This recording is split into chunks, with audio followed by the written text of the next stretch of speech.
De onde vem a fonte da autoridade das religiões cristãs? Essa pergunta foi me enviada pelo Carlos, que é da religião espírita. Se você quer saber sobre este tema, me aguarde logo depois da vinheta.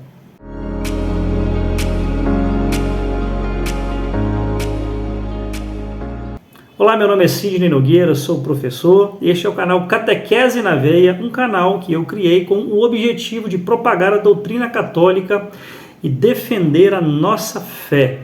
E eu convido você, meu irmão, minha irmã, que me acompanha aqui pelas redes sociais, que me ajude a divulgar a nossa fé aqui na internet. Então você que já é inscrito no meu canal, eu peço a você que dê um joinha lá, tá? Quanto mais joinha a gente der nos vídeos, mais o YouTube entrega ele para outras pessoas. E faça qualquer comentáriozinho também, show, gostei, coloca um coração, coloca uma mãozinha assim, né? Ou também coloque, se você não gostou, pode fazer lá também o seu comentário. Mas tudo isso ajuda a engajar o vídeo. Você também que me acompanha aqui pelo Instagram, né? Migre para o YouTube, que lá você vai ver o vídeo completinho também. Então vamos aqui lidar com a pergunta. De onde vem a fonte da autoridade das religiões cristãs? Pergunta do Carlos, que diz que é espírita. Bom, sem sombra de dúvida, eu digo que a fonte da autoridade de toda a religião cristã está na pessoa de Jesus Cristo, né? Essa é, sem dúvida, a melhor resposta que eu posso dar. Porém, contudo, entretanto e todavia, nós sabemos que Jesus Cristo, depois que ressuscita, ascende aos céus, né? E ele passa a governar a sua igreja, então, a partir dos céus. Agora, como a gente entende, sem a presença física de Jesus conosco, como estava antes da sua morte, como é que fica essa fonte da autoridade?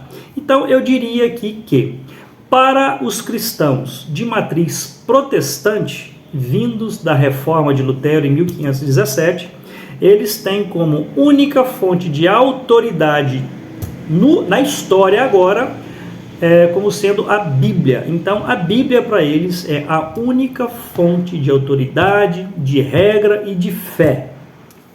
E para os católicos, sem sombra de dúvida, é a própria igreja. Os católicos não consideram a Bíblia? Consideram sim, lógico que consideram a Bíblia como palavra de Deus. Mas a própria igreja é em si a palavra de Deus também neste mundo, tá? Então, dito tudo isso, eu preciso ir buscar na história, então, o nascimento dessas duas fontes, tanto da Bíblia quanto da igreja. Eu quero trabalhar primeiro, então, com a Bíblia. Primeiro, eu quero deixar uma coisa clara aqui para você que está me ouvindo. Quando a gente fala Bíblia, a gente fala um conjunto de livros. Para nós católicos, 73 livros. Para os evangélicos, 66 livros. Porém, esses livros, eles estão divididos em duas partes. Aquilo que nós chamamos de Antigo Testamento e aquilo que nós chamamos de Novo Testamento. Para nós cristãos, o Antigo Testamento só tem sentido e só tem sim autoridade sobre a nossa vida porque ele é iluminado pelo Novo Testamento. Nós sabemos que no Novo Testamento ele narra a vida, a obra, morte, ressurreição e ascensão aos céus do nosso Senhor Jesus Cristo. Então é o Novo Testamento que confere autoridade ao Antigo Testamento e por isso todos esses livros são por nós identificados como palavra de Deus, né? Então eu preciso rastrear no tempo quando foi que nasceu o Novo Testamento, pois como nós vimos, é o Novo Testamento que é considerado a palavra de Cristo que dá sentido a todo o Antigo Testamento que falava sobre ele. Então nós vamos rastrear na história quando surge a Bíblia. E eu, nos meus estudos, identifiquei aqui que o primeiro escrito do Novo Testamento, ele aconteceu por volta do ano 50. É uma carta do apóstolo São Paulo, escrita para a comunidade de Tessalônica. Então nós temos esse registro. Nossas Bíblias trazem isso. Primeira carta de São Paulo aos Tessalonicenses, tá? Então esta é o escrito mais antigo do Novo Testamento, foi escrito por volta do ano 50.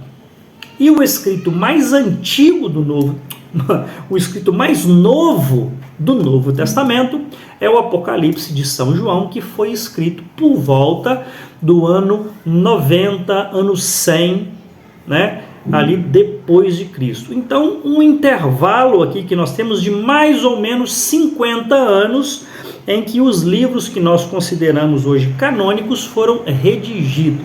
Então, aqui nós rastreamos e identificamos a produção do Novo Testamento.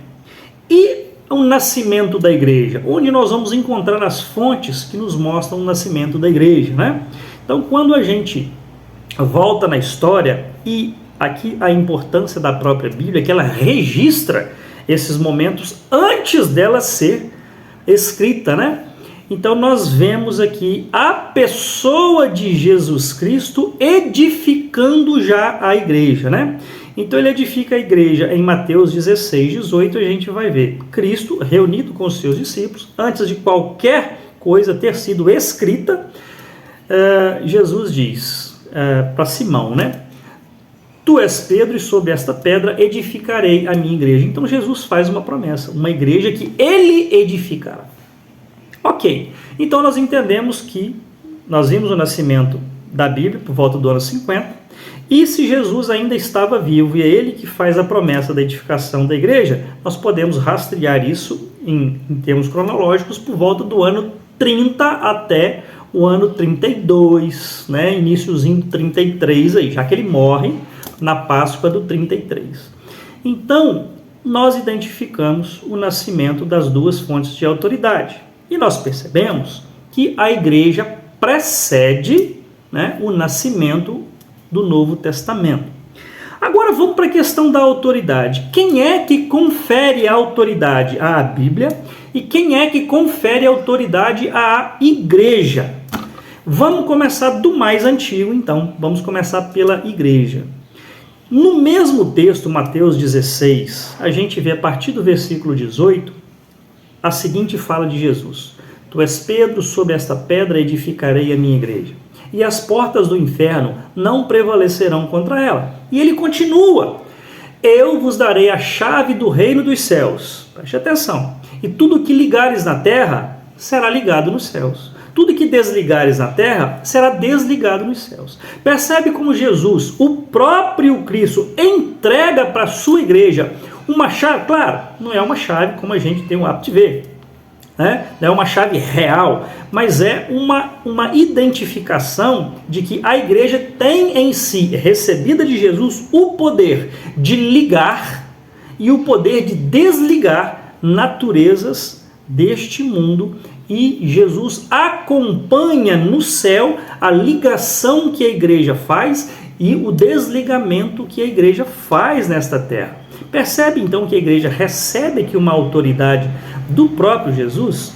Em outro momento, quando Jesus envia os seus discípulos, ele também diz a seguinte palavra: aquele que vos ouve, a mim ouve, e aquele que vos rejeita, a mim rejeita. Percebe como Jesus diz aos seus apóstolos, sobre os quais edifica a sua igreja, as seguintes palavras: olha, quem ouvir vocês, vai ser a mim que está ouvindo.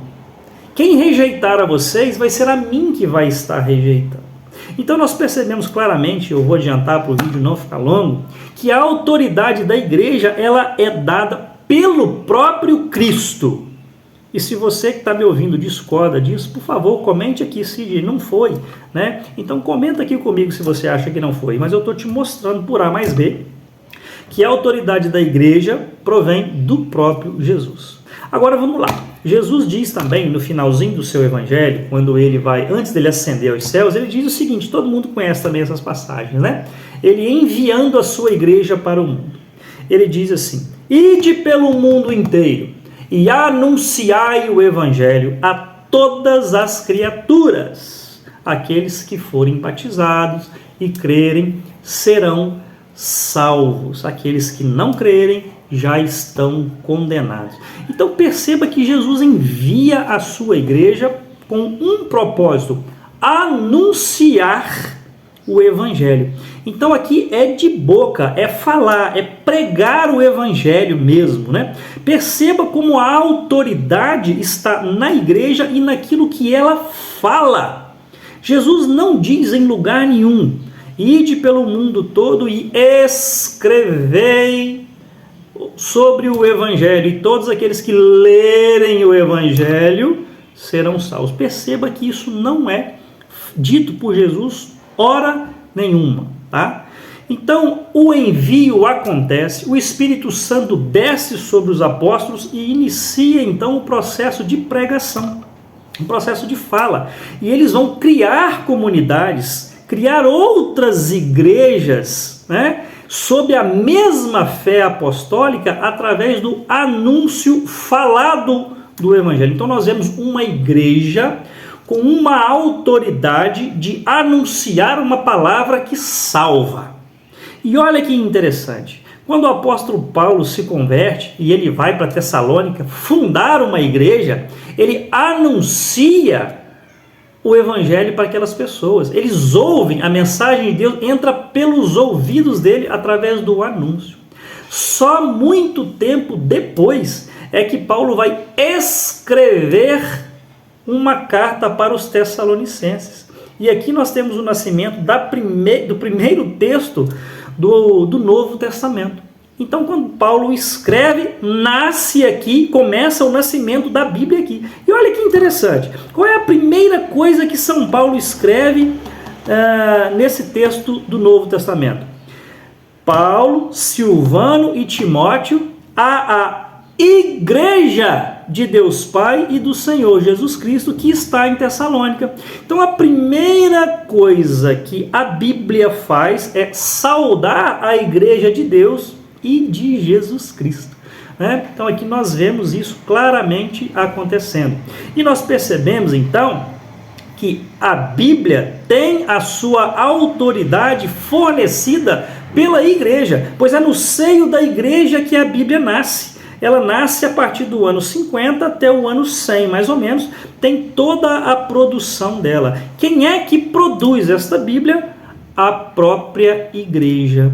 E quando a igreja percebe que há uma quantidade de textos que estão surgindo, que dizem coisas sobre Jesus, que não conferem com a tradição dos apóstolos, eles rejeitam esses livros e eles passam então a acolher como livros sagrados e inspirados por Deus só aqueles que o Espírito Santo lhes pedem para fazê-lo. Então é a igreja que vai dizer quais livros são palavras de Deus e quais livros não são palavras de Deus.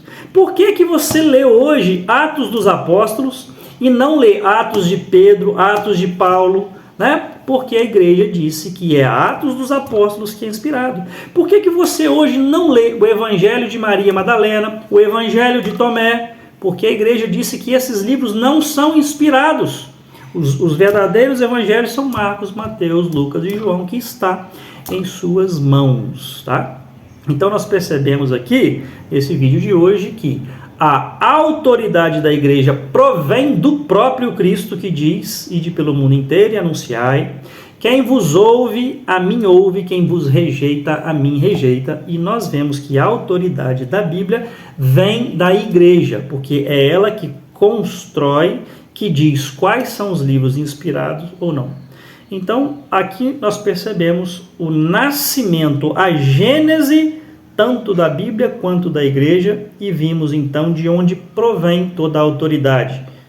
A igreja recebe a autoridade de Cristo e a Bíblia recebe a autoridade da própria igreja. Então, aqui um pensamento meu: eu acho estranho você aceitar a Bíblia e rejeitar a igreja que lhe conferiu autoridade.